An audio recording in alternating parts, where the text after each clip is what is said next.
Selamat malam. Saat ini saya akan melanjutkan membaca kitab Yeremia, yaitu dari Yeremia 39. Jatuhnya kota Yerusalem. Ketika Yerusalem direbut dalam tahun yang ke-9 pemerintahan Sedekia Raja Yehuda, dalam bulan yang ke-10 telah datang Nebukadnezar Raja Babil beserta segenap tentaranya untuk mengepung Yerusalem. Dalam tahun yang ke-11 pemerintahan Sedekia, dalam bulan yang keempat, pada tanggal 9 bulan itu, terbelahlah tembok kota itu. Maka datanglah para perwira Raja Babil itu, lalu mengambil tempat di pintu gerbang tengah. Mereka itu ialah Nergal Sarezer, pembesar dari Sin Magir, panglima, dan Nebusi Asban, kepala istana, dan para perwira lainnya dari Raja Babil. Melihat mereka semuanya, maka Sedekia Raja Yehuda dengan semua tentara melarikan diri, meninggalkan kota itu pada waktu malam dengan mengambil jalan Taman Raja, dengan melalui pintu gerbang antara kedua tembok. Kemudian mereka berjalan menuju Araba Yordan. Tetapi tentara Kasdim itu mengejar mereka dan menyusul Sedekia di dataran Yeriko. Mereka menangkap dia dan membawa dia ke Ripla di tanah Hamat kepada Nebukadnezar Raja Babil, yang menjatuhkan hukuman atas dia. Raja Babil menyuruh menyembelih anak-anak Sedekia di depan matanya di Ripla. Juga semua pembesar Yehuda disembelih oleh Raja Babil. Kemudian mata Sedekia dibutakannya. Lalu ia dibelenggu dengan rantai tembaga untuk dibawa ke Babil. Orang-orang Kasdim membakar istana raja dan perumahan rakyat dengan api. Lalu mereka merobohkan tembok-tembok Yerusalem. Kemudian Nebukadnezar, kepala pasukan pengawal, mengangkut ke dalam pembuangan ke Babil sisa-sisa rakyat yang masih tinggal di kota itu, dan para pembelot yang menyeberang ke pihaknya, dan sisa-sisa para pekerja tangan. Tetapi sebagian dari rakyat, yakni orang-orang miskin yang tidak mempunyai apa-apa, ditinggalkan di tanah Yehuda oleh Tetapi sebagian dari rakyat, yakni orang-orang miskin yang tidak mempunyai apa-apa, ditinggalkan di tanah Yehuda oleh Nebuzaradan, kepala pasukan pengawal. Pada waktu itu juga diberikannya lah kebun-kebun anggur dan ladang-ladang kepada mereka. Perintah Nebukadnezar untuk melindungi Yeremia. Mengenai Yeremia, Nebukadnezar Raja Babil telah memberi perintah dengan perantaraan Nebuzaradan, kepala pasukan pengawal, bunyinya, bawalah dan perhatikanlah dia, janganlah apa-apakan dia, melainkan haruslah kau lakukan kepadanya sesuai dengan permintaannya kepadamu. Maka Nebuzaradan, kepala pasukan pengawal, beserta Nebusi Asban, kepala istana, dan Nergal Sarezer, panglima, dan semua perwira tinggi Raja Babil mengutus orang. Mereka menyuruh mengambil Yeremia dari pelataran penjagaan, lalu menyerahkannya kepada Gedalia bin Ahikam bin Safan untuk membebaskannya, supaya pulang ke rumah. Demikianlah Yeremia tinggal di tengah-tengah rakyat. Janji kepada Ebed Melek, bahwa ia akan dilepaskan. Selagi Yeremia masih terkurung di pelataran penjagaan, firman Tuhan datang kepadanya, bunyinya, "Pergilah kepada Ebed-Melek, orang Etiopia itu, dan katakanlah kepadanya, beginilah firman Tuhan semesta alam, Allah Israel. Sesungguhnya firmanku terhadap kota ini akan kulaksanakan untuk kemalangan dan bukan untuk kebaikannya.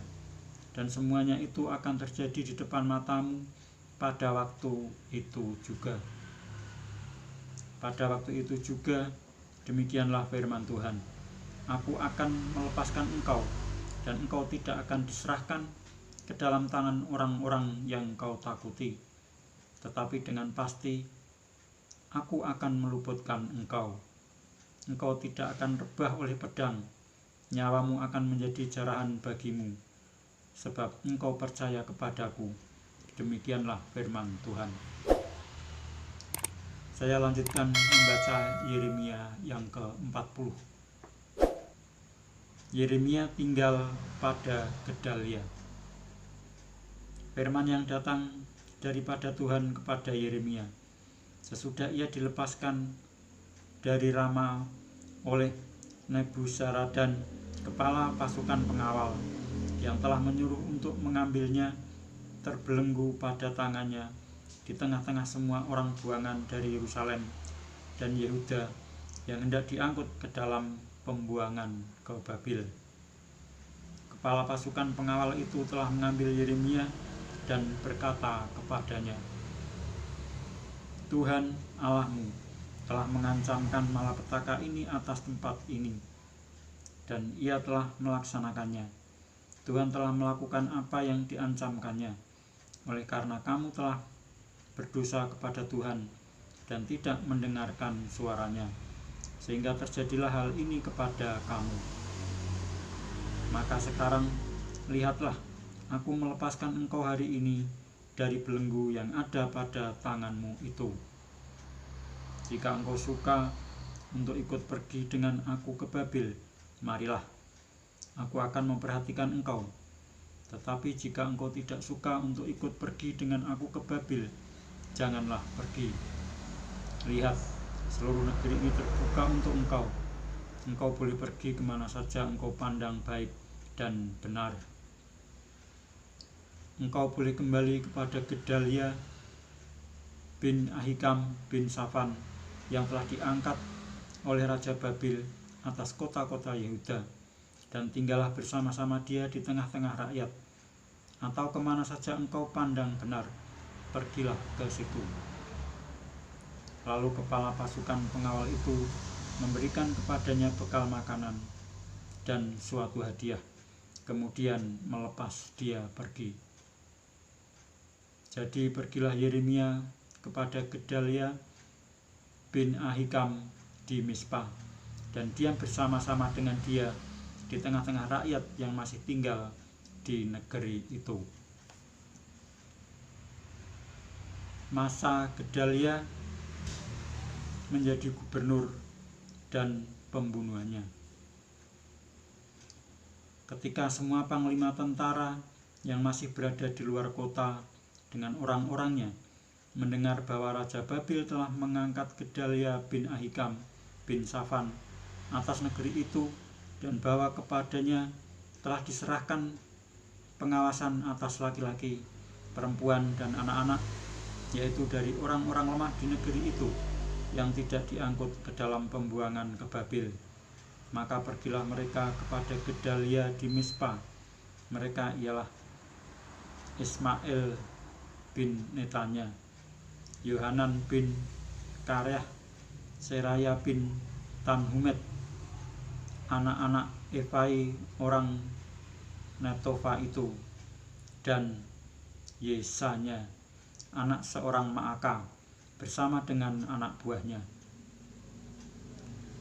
Lalu bersumpahlah Gedalia bin Ahikam bin Safan kepada mereka dengan anak buah mereka, "Janganlah kamu takut untuk takluk pada orang-orang Kasdim itu. Tinggallah di negeri ini dan takluklah kepada Raja Babil, maka keadaanmu akan menjadi baik. Dan aku sendiri, aku menetap di Mispa untuk bertindak sebagai wakil di depan orang-orang Kasdim yang akan datang kepada kita. Tetapi kamu ini, kumpulkanlah saja hasil anggur, buah-buahan, dan minyak, kemudian simpanlah sebagai persediaan, dan tinggallah di kota-kota di mana kamu hendak menetap. Juga ketika semua orang Yehuda yang ada di Moab, di antara Bani Amon, di Edom, dan di negeri-negeri lain, mendengar bahwa Raja Babil telah membiarkan tinggal sisa rakyat di Yehuda dan mengangkat Gedalia bin Ahikam bin Safan atas mereka, maka kembalilah semua orang Yehuda dari segala tempat kemana mereka telah berserak-serak dan masuk ke tanah Yehuda kepada Gedalia di Mispa. Mereka mengumpulkan hasil anggur dan buah-buahan amat sangat banyaknya. Pada suatu kali, Yohanan bin Kareah dan semua panglima tentara yang masih berada di luar kota datang kepada Gedalia di Mispa. Dan mereka berkata kepadanya, "Tahukah engkau bahwa Baalis, raja Bani Amon, telah menyuruh Ismail bin Netanya membunuh engkau?"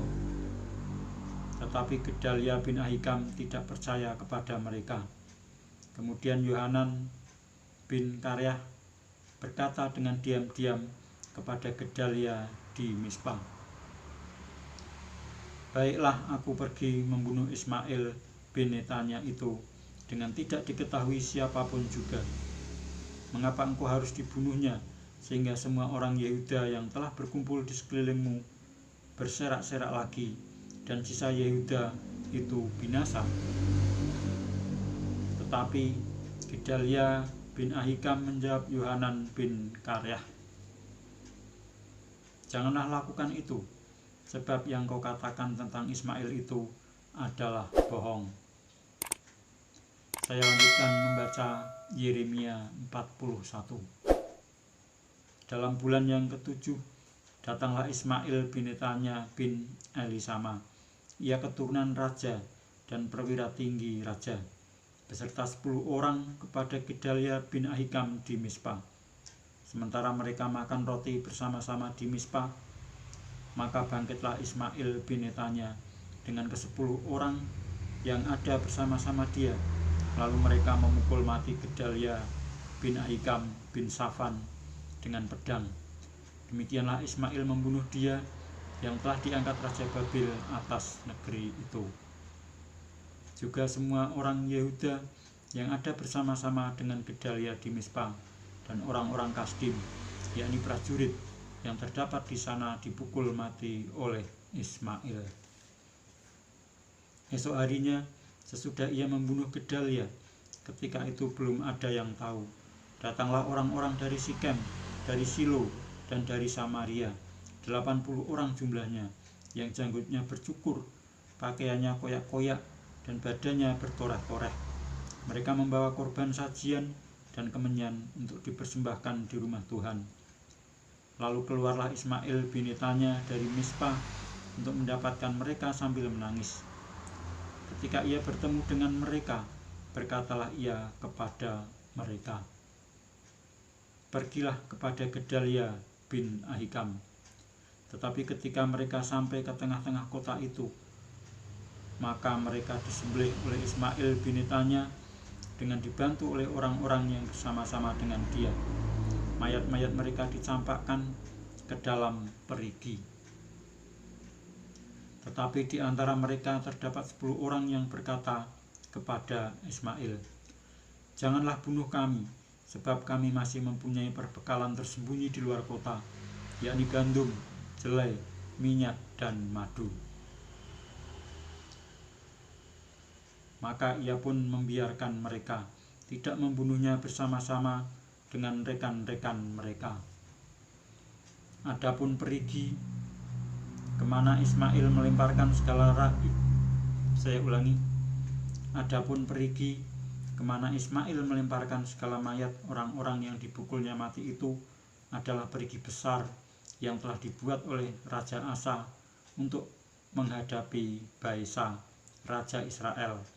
Itulah yang diisi Ismail bin Netanya dengan mayat orang-orang yang mati terbunuh itu.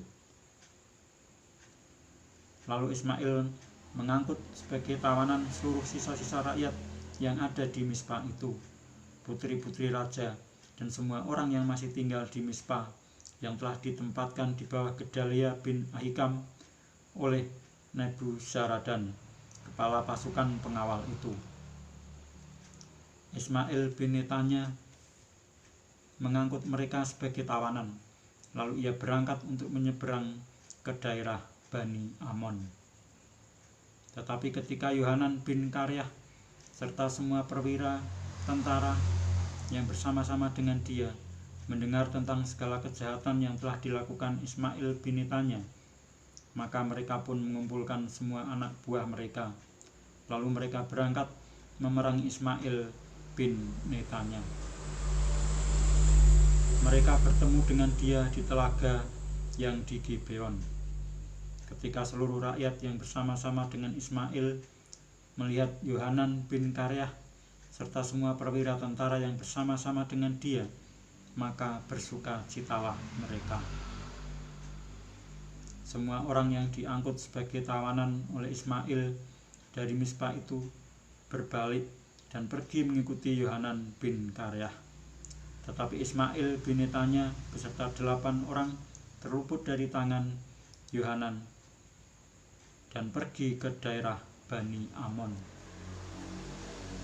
Lalu Yohanan bin Karyah serta semua perwira tentara yang bersama-sama dengan dia mengumpulkan seluruh sisa-sisa rakyat yang diangkut sebagai tawanan oleh Ismail bin Netanya dari Mispa, setelah ia memukul mati Gedalia bin Ahikam, yaitu laki-laki, prajurit-prajurit, perempuan, anak-anak, dan pegawai-pegawai istana yang dibawa kembali dari Gibeon. Kemudian mereka berjalan terus dan berhenti di tempat penginapan milik Kimham dekat Bethlehem, dengan maksud berjalan terus menuju Mesir untuk mengelakkan orang-orang Kasdim yang ditakuti mereka, oleh karena Ismail bin Netanya telah memukul mati Gedalia bin Ahikam yang telah diangkat Raja Babil atas negeri itu. Demikianlah saya telah membaca Yeremia sampai dengan Yeremia 41, dan saya akan melanjutkan membaca Yeremia berikutnya, yaitu dari Yeremia 42, tentang Yeremia memperingati supaya jangan mengungsi ke Mesir pada kesempatan berikutnya. Sekian, terima kasih.